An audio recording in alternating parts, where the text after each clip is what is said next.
Hello बच्चों, chemistry class में आपका स्वागत है और मैं हूं आपका केमिस्ट्री टीचर सतीश श्रीवास्तव। आज मैं आपके लिए जो टॉपिक लेकर आया हूं और वो टॉपिक है मेरा क्या, एक्सटेंट ऑफ एडजॉर्प्शन, अधिशोषण की मात्रा। तो स्टार्ट करते हैं हम अपना ये टॉपिक और सबसे पहले देखते हैं हम इसकी डेफिनेशन। तो देखो, अगर हम इसे डिफाइन करें तो कह सकते हैं कि the mass of adsorbate which adsorbed on 1 unit mass of adsorbent. मतलब है कि एडजॉर्बेंट का 1 यूनिट मास लिया जाए, मान लो 1 ग्राम लिया जाए, तो उस पर कितना एडजॉर्बेट का मास एडजॉर्ब्ड होता है, उसे ही बोलते हैं एक्सटेंट ऑफ एडजॉर्प्शन। मतलब है कि the mass of the adsorbate which adsorbed on 1 unit mass. मान लिया जाए कि ये कितना है, 1 ग्राम, ठीक है, 1 unit mass of the adsorbent. अधिशोषक के 1 इकाई द्रव्यमान, जिसे कितना लिया है, 1 ग्राम, तो 1 इकाई द्रव्यमान में अधिशोषित द्रव्यमान को ही हम क्या बोलते हैं, अधिशोषण की मात्रा। इसका फॉर्मूला क्या है, एक्सटेंट ऑफ एडजॉर्प्शन, अधिशोषण की मात्रा। तो ये होता है मास ऑफ एडजॉर्बेट, ठीक है, विच एडजॉर्ब्ड, हम उसे x ले रहे हैं, और मास ऑफ एडजॉर्बेंट, जिसे हम क्या ले रहे हैं, m। अधिशोषक का अधिशोषित द्रव्यमान बटा में है अधिशोषक का द्रव्यमान। तो इस तरह से एक्सटेंट ऑफ एडजॉर्प्शन हो गया x/m। जिस यूनिट में हम ये मास लेंगे उसी यूनिट में ये मास लेंगे, इसलिए इसकी कोई यूनिट नहीं रहेगी। तो यहां तक आप समझ गए होंगे, आप इसे नोट करें।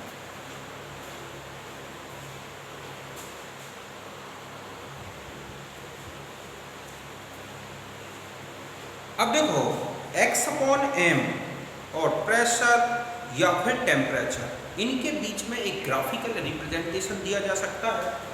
एक होता है एडजॉर्प्शन आइसोथर्म, जो कि x/m मतलब एक्सटेंट ऑफ एडजॉर्प्शन और प्रेशर के बीच का एक ग्राफिकल रिप्रेजेंटेशन है, जब टेम्परेचर क्या हो, कांस्टेंट हो। तो इस तरह का ग्राफ आता है x/m और p। आप देख रहे हैं कि लो रेंज में, प्रेशर की लो रेंज में x/m directly proportional to the pressure, और एक कंडीशन ऐसी आती है जहां पर ये कांस्टेंट हो जाता है, उसे बोलते हैं सैचुरेशन स्टेट, और उसके करस्पॉन्डिंग में जो प्रेशर है वो है सैचुरेशन प्रेशर। तो इस तरह से हम कह सकते हैं कि x/m फंक्शन है प्रेशर का, फिजिकल हो चाहे केमिकल एडजॉर्प्शन हो, जब क्या हो, टेम्परेचर ये क्या हो, कांस्टेंट, ठीक है। तो ये लो रेंज ऑफ प्रेशर में ऐसा दिखता है। ठीक इसी तरह से एक है एडजॉर्प्शन आइसोमर, जिसमें x/m और t के बीच का वेरिएशन बताया गया है, लेकिन प्रेशर कांस्टेंट होता है। तो फिजिकल एडजॉर्प्शन तो ये डिक्रीज होता है, जैसे जैसे x/m मतलब टेम्परेचर बढ़ता है, x/m क्या होगा, डिक्रीज होगा। इस तरह से हम कह सकते हैं कि x/m inversely proportional to the temperature.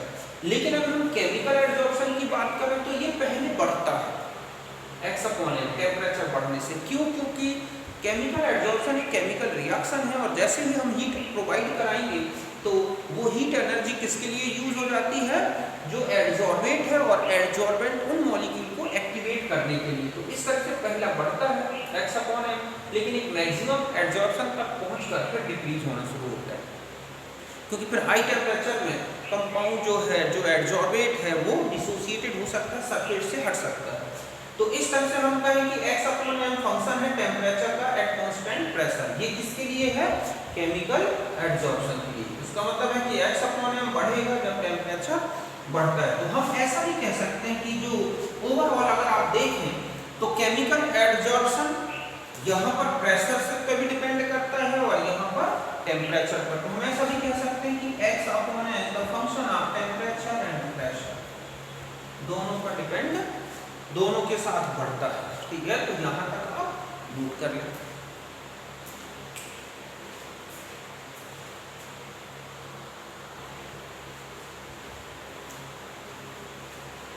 अब देखो, अगर मान लो आपको x/m एक्सटेंट जो है, एडजॉर्प्शन एक्सटेंट है, अगर ये याद रखना है कि ये किसके डायरेक्टली प्रोपोर्शनल है, तो मैं शॉर्ट में आपको बताता हूँ, ऐसे याद रखोगे, x/m = पास्कल,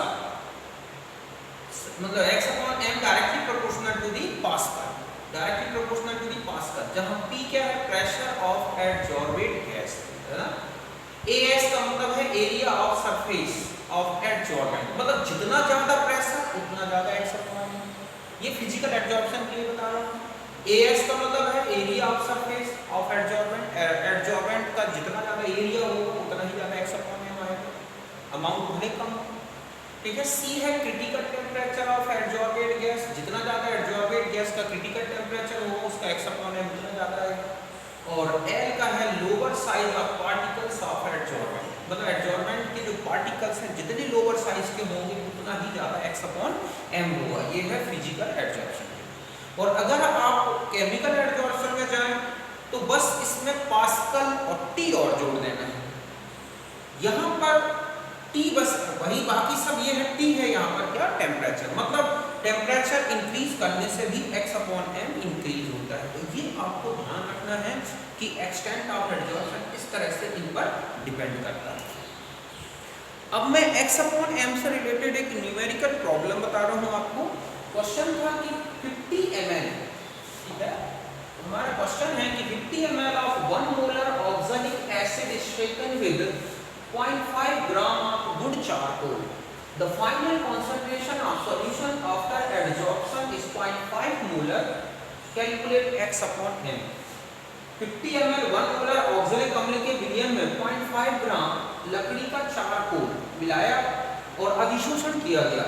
अधिशोषण के पश्चात विलयन की सांद्रता है 0.5 मोलर, तो x/m क्या होगा, मतलब सॉल्यूशन जो था ऑक्सैलिक एसिड का, पहले उसमें कितने मोल रहे वो कैलकुलेट करेंगे हम, ठीक है। फिर एडजॉर्प्शन जब हो गया तब कितने मोल्स रह गए वो कैलकुलेट करेंगे और फिर हम निकालेंगे x/m। तो देखो मैं सॉल्यूशन यही बताना चाह रहा हूँ, तो समझ गए होंगे आप क्वेश्चन कि 50 ml 1 मोलर ऑक्सैलिक एसिड था, सॉल्यूशन उसमें 0.5 ग्राम वुड चारकोल मिलाया गया, फिर जब एडजॉर्प्शन हो गया तो ये देखा गया कि कंसंट्रेशन डिक्रीज होकर 0.5 मोलर हो गई, तो पूछ रहा है x/m क्या है। तो देखो हम क्या करें, सबसे पहले हम निकालेंगे initial concentration of oxalic acid, मतलब बिफोर एडजॉर्प्शन। तो एक फॉर्मूला होता है, ठीक है, कंसंट्रेशन हम यहाँ इनिशियल बल्कि मोल लिख दें, ठीक है। तो मोल इक्वल टू होता है m × v/1000। जब आप वॉल्यूम ml में ले रहे हैं तो 1 × 50 1 मोल है, 50 ml है, 1000 से डिवाइड किया तो आया 0.05। आप इसे मास में चेंज कर लें, मोल × मॉलिक्यूलर मास, मैंने मॉलिक्यूलर मास दे रखा है 126, ये आया 6.3, मतलब इतना ग्राम जो ऑक्सैलिक एसिड था वो सॉल्यूशन में था जब एडजॉर्प्शन नहीं हुआ था। फिर हम मोल्स आफ्टर एडजॉर्प्शन निकालेंगे तो फिर वही फॉर्मूला लगा देंगे, बस मोलैरिटी चेंज हुई है, 0.5 हो गई है, वॉल्यूम तो वही रहेगा 50 ml, तो ये आया 0.025 मोल।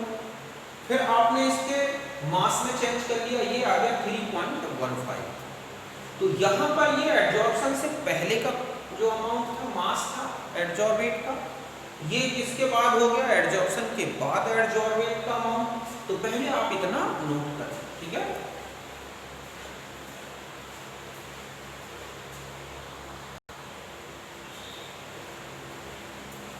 अब देखो, अब हमें निकालना है कि एडजॉर्ब्ड ऑक्सैलिक एसिड कितना, तो एडजॉर्प्शन से पहले कितना था 6.3 माइनस आफ्टर एडजॉर्प्शन कितना हो गया 3.15, तो कितना एडजॉर्ब हो गया 3.15 ग्राम। 6.3 पहले था, फिर बचा 3.15, तो कितना एडजॉर्ब हो गया 3.15 ग्राम। अब हम जानते हैं कि x/m में क्या लिखेंगे, mass of oxalic acid adsorbed upon mass of charcoal. तो ये तो कितना एडजॉर्ब हो गया 3.15, मास ऑफ चारकोल कितना दे रखा है क्वेश्चन में, यहाँ देखो आप 0.5 ग्राम गुड चारकोल, तो 0.5 ग्राम मैंने यहाँ रख दिया, तो ये आ गया 6.3, मतलब इसका x/m कितना हुआ 6.3। तो यहाँ तक आप समझ गए होंगे। तो इस तरह से रिलेटेड क्वेश्चन आप आसानी से कर सकते हैं। तो ये था हमारा एक्सटेंट ऑफ एडजॉर्प्शन के बारे में, ठीक है। अब हम देखते हैं एक्सटेंट ऑफ एडजॉर्प्शन और प्रेशर से रिलेटेड एक जो आइसोथर्म है, ठीक है, जो भी आगे आइसोथर्म है उनके बारे में। ठीक है, तो अब मिलते हैं हम नेक्स्ट वीडियो में। तब तक के लिए बाय, नमस्कार, थैंक यू।